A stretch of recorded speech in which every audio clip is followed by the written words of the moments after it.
चौथा आह्निक प्रारंभ होता है। यहाँ आचार्य ने शाक्तोपाय की चर्चा की है। शाक्तोपाय अर्थात ज्ञानोपाय, जिनकी इच्छा शक्ति इतनी तीव्र नहीं है, पर जो ज्ञानी हैं वे इस उपाय का अवलंबन कर सकते हैं। इस उपाय से वे शंभोपाय तक पहुँचाएंगे और शंभोपाय से वे उस परम स्थिति में पहुँचाएंगे, निर्विकल्प स्थिति। शंभोपाय वाला व्यक्ति मंडल में प्रकाश करने के लिए, मंडल में अपने आप के स्वरूप को व्यक्त करने के लिए, अब शिव के साथ तादात्म्य प्राप्त करने के लिए सीधा प्रयत्न करता है और प्राप्त करता है। यह निर्विकल्प स्थिति है। पर जो साधक इस योग्य नहीं है, उसके लिए इस कोटि का अर्थात यह शाक्तोपाय है। शाक्तोपाय अर्थात ज्ञानोपाय। इसमें साधक के सामने विकल्प होते हैं। विकल्प ये ज्ञान के कारण उत्पन्न होते हैं, तरह तरह के विकल्प, और ये अपने शुद्ध स्वरूप को प्राप्त करने में बाधक होते हैं। इच्छोपाय में भावना प्रधान है।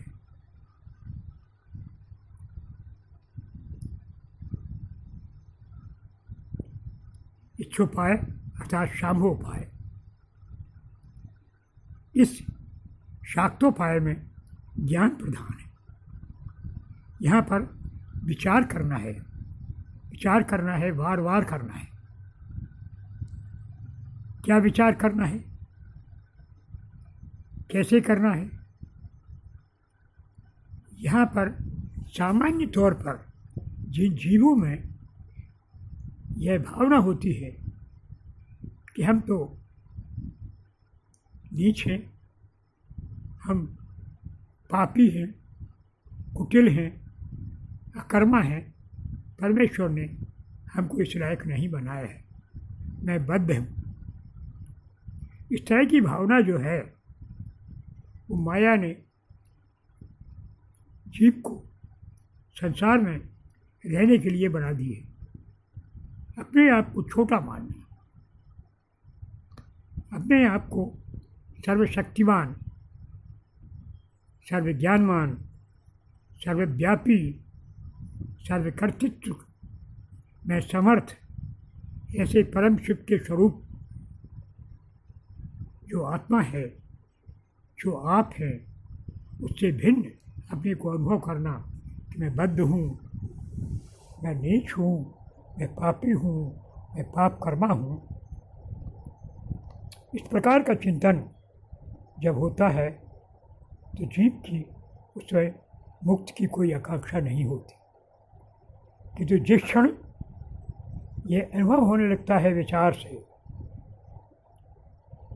कि मैं बद्ध हूँ, तो इस बंधन से छूटने का उपाय क्या है? क्या मैं सचमुच बद्ध हूँ? यही क्षण ज्ञानोपाय का क्षण है। यहीं से शुरू हो गया ज्ञान। विकल्प आपने उत्पन्न किए, इन विकल्पों को जब सत्संकल्प में बदल देंगे, इसके लिए आवश्यकता होती है सद्गुरु की। सद्गुरु देता है सत्तर्क, सत्तर्क से हमारी गति होती है शास्त्र में, सत्शास्त्र में। इस प्रकार सद्गुरु, सत्तर्क और सत्शास्त्र से हम अपने स्वरूप की प्राप्ति करते हैं।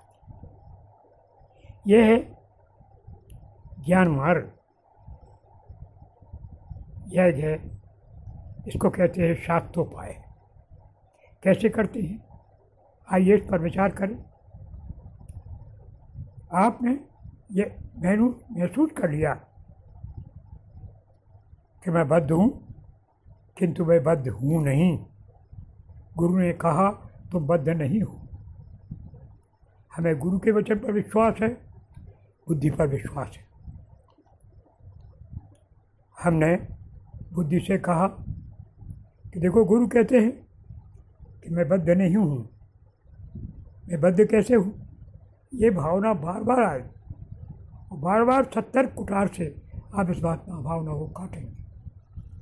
कैसे काटेंगे?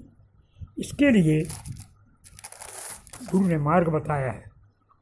आप याग करेंगे, आप जप करेंगे, आप व्रत करेंगे, आप योग करेंगे। कौन सा जप करेंगे? आप ये जप करेंगे कि मैं चित स्वरूप हूँ। आपके मन में बात आएगी कि मैं चित स्वरूप नहीं हूँ। आप बार बार कहेंगे मैं चित स्वरूप हूँ, चित स्वरूप हूँ, चित स्वरूप हूँ।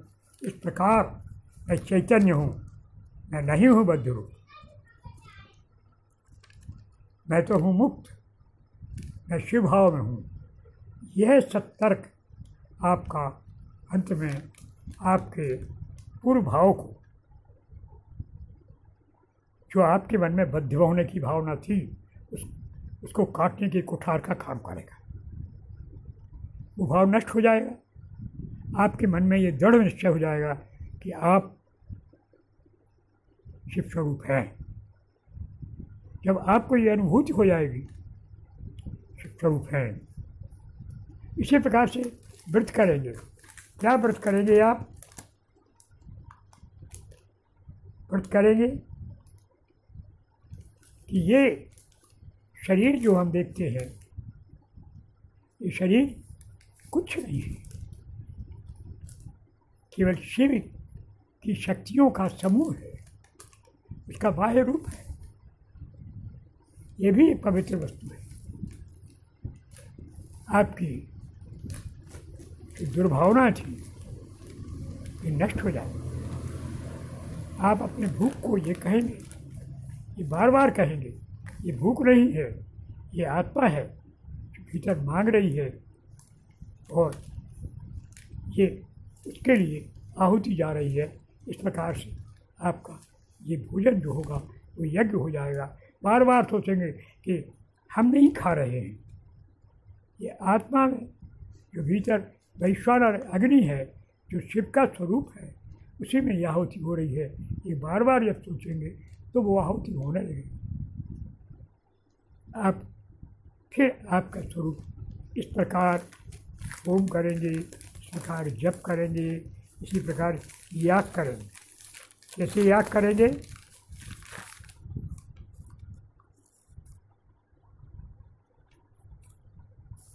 जो भी भाव है इसे हम परमेश्वर को समर्पित करते हैं। क्रोध, लोभ, मोह, अच्छा बुरा जो वृत्तियाँ हैं ये सब की सब परमेश्वर में जोड़ दी। ये हमारी है ही नहीं।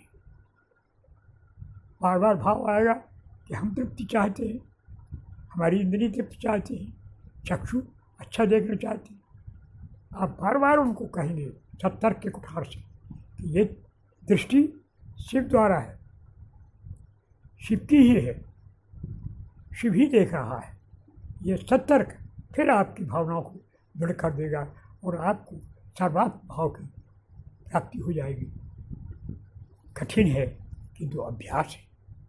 ज्ञान के द्वारा, इस प्रकार सतर्क द्वारा जो गुरु ने दिया है उसके द्वारा, शास्त्र के उपदेश के द्वारा जब हमारे मन में ये भाव दृढ़ हो जाएगा कि हम चैतन्य आत्मा हैं, हम पवित्र हैं, हमें कोई बंधन नहीं है, तो आप वास्तव में यही है। क्योंकि ये बंधन तो है ही नहीं, ये तो माइक केवल अनुभव हो रहा है। आप शुद्ध स्वरूप में हैं, आप चैतन्य हैं, आप में पापी है, आप कुछ करते ही नहीं हैं। करने वाला शिव है, कराने वाला शिव है, सब कुछ शिव है, किंतु आप कर्तृत्व के अभिमान से प्रेरित है।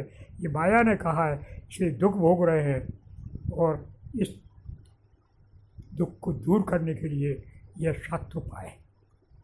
जब आप स्वयं स्वरूप में प्राप्त हो जाएंगे तो आपके सब कार्य शुद्ध हो जाए। सर्वात्म भाव जब आप में हो जाएगा तो आप सब में अपने आप को देखेंगे, आप में सब दिखाई देंगे, फिर क्या होगा आपका कि गीता का वह आपको कि भीतर आपके जो बैठा हुआ है, जो पुरुषोत्तम है, वह पुरुषोत्तम परम शिव है। वह पुरुषोत्तम परम शिव आपके जीवन की सब डोर संभाल लेगा, आप बांसुरी के स्वर बन जाएंगे। यह है शाक्तोपाय। शाक्तोपाय अर्थात अपने विचारों द्वारा जो आपकी पूर्व भावनाएं थी, जो दृढ़बद्ध माइक मल थे, उन मलों को सतर्क के कुठार से, सद्गुरु के उपदेश से, सत्शास्त्र के ज्ञान से काट देते हैं, तो आप फिर चैतन्य स्वरूप अपने आप को अनुभव करने लगते हैं और आप उस अपने स्वरूप के दर्शन करने लगते हैं। और सर्वात्मा, यह जगत आपका स्वरूप है और जगत में जो भी कुछ हो रहा है वो आपके कारण हो रहा है, ऐसी अनुभूति होने लगती है। आप शिव का समावेश प्राप्त कर लेते हैं, आप शिव से तादाद करने के अधिकारी बन जाते हैं। यह है शाक्तोपाय।